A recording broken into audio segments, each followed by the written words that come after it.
Hey friends, one of our passages this morning is from 1 Thessalonians. It's 1 Thessalonians 5, verses 1 through 11, and I think we just heard someone read that. So I want to zero in on just a couple particular areas of this passage.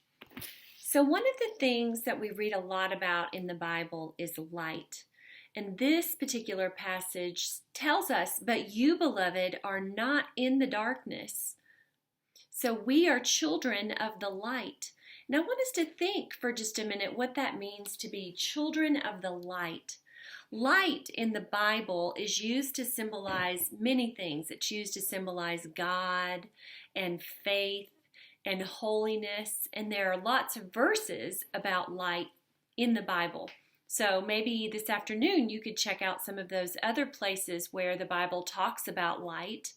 But I want to challenge us to think today about how we as Christians, as Christ followers, are called not only to walk in the light, but to be the light for others. I think that's really exciting work that we have to do.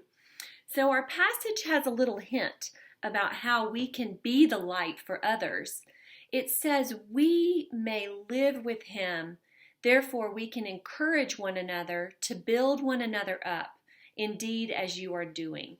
So we have an opportunity to be the light of Christ by encouraging and building up each other.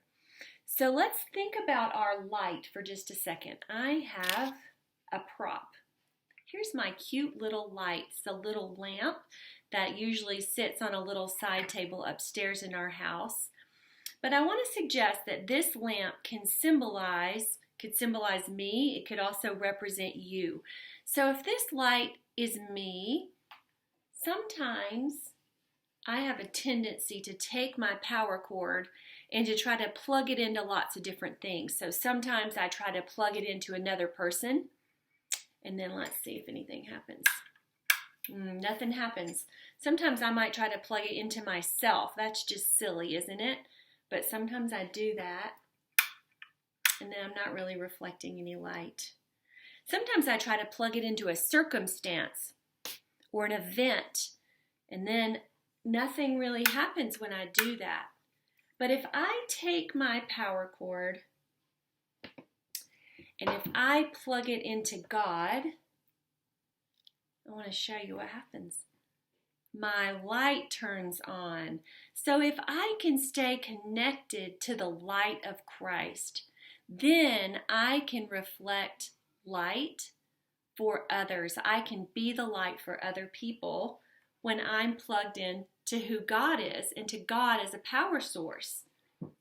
So let's think for just a minute. What could that look like to be the light for others?